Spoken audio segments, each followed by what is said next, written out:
Well, it rained, so we can't do a whole lot outside. So we're gonna wait for that to dry out. Luckily, my hinges came in. So we get to mess around with those, and I have no excuse to finish this cabinet. I'm gonna put these on and then see if it worked. Okay, I watched the video for how to install these, and it's basically a lot of markings on the door and the cabinet, which I've made. So now I'm gonna take the door off.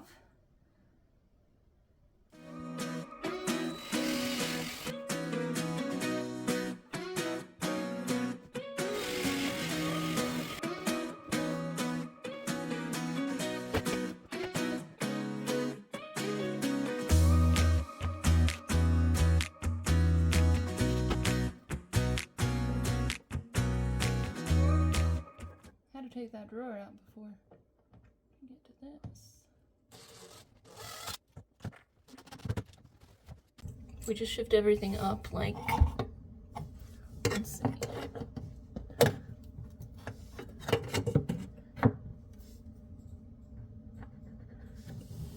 Figure about, there's the top of the drawer.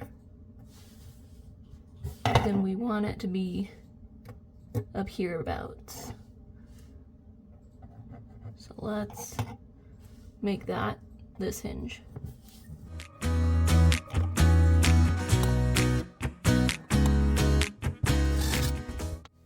This is my solution for making it clear, and hopefully it does. I might have to make it stick out a little bit more. We're about to find out.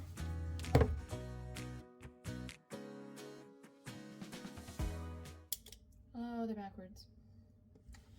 Man, every time.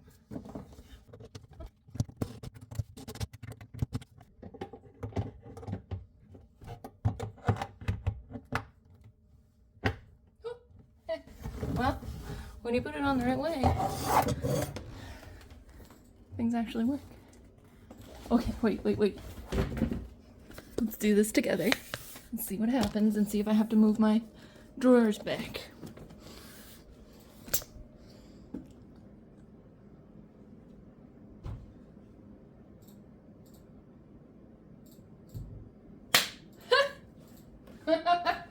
It actually pulls it in a little too far, which I'm not mad about, because it pulls it in. Okay, I'm going to show you how I figured out how to easily put these on here, even with the slip. So you do need to shim it out. You need to find a shim that fits in there to make it exactly flush. That's step one. Sometimes that can be hard. That's why you have scraps. Second, drill your pilot holes in the cabinet itself. And then you're going to drill them in here too. And with that, it's just easiest to do that. Just put them on there, mark them, pilot holes. And then what you'll do is take your scrap shim, just like this. You'll put your screws in partially. You want them to stick out the back just a little bit, but not like all the way. So you want it to stick out just enough so that when you go to put it up here the correct way, they'll catch on those holes. Then when I do this, it catches. And then I can screw it in the rest of the way. And it's the right depth.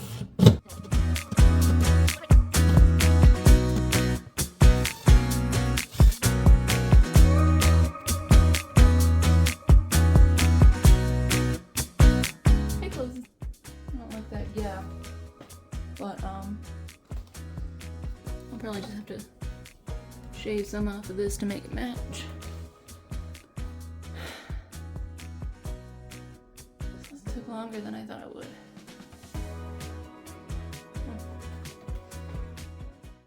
Now that I know those hinges are going to work, I want to put them on all the doors.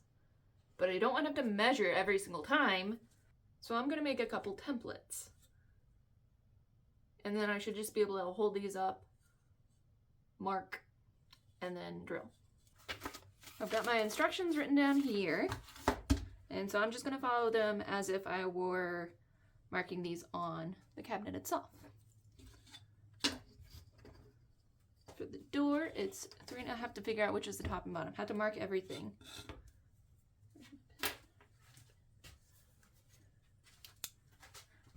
The important thing is that I label everything so that I don't get confused and mark the wrong spot. Okay, so for the door, we're measuring from a corner. So we're gonna say it's this corner.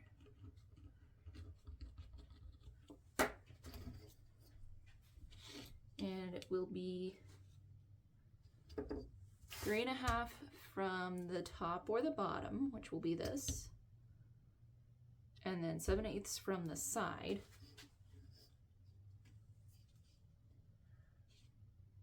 Like right here.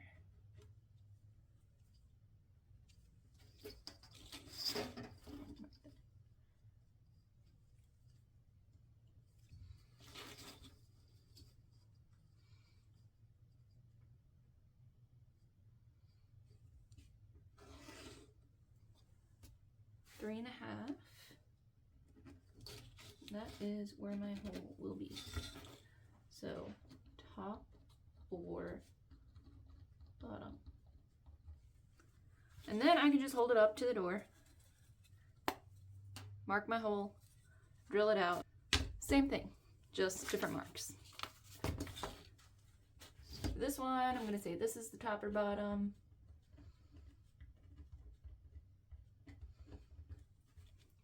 And we're gonna be 2 7/8 from top or bottom.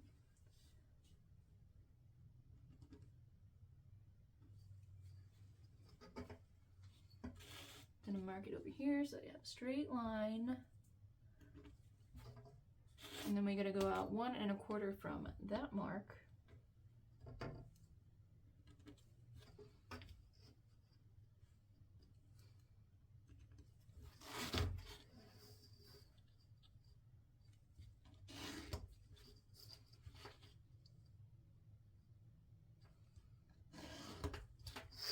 And then I need to choose a side to be the frame side. So I'm just gonna say it's this. Because their last mark is 1 7/16 from that. 7/16 right here.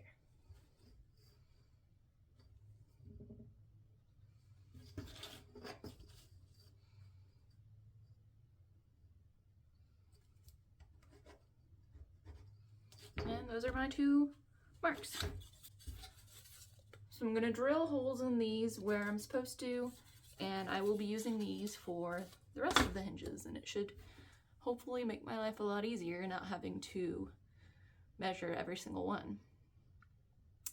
And then next time we're in the kitchen, all the doors should have hinges that hold it closed. I'm very excited about it, actually. And we'll also figure out what to do about the other hinges and if they can stay or if I just have to give up that dream. But that will be a different video. Thank you for watching. I'll see you then.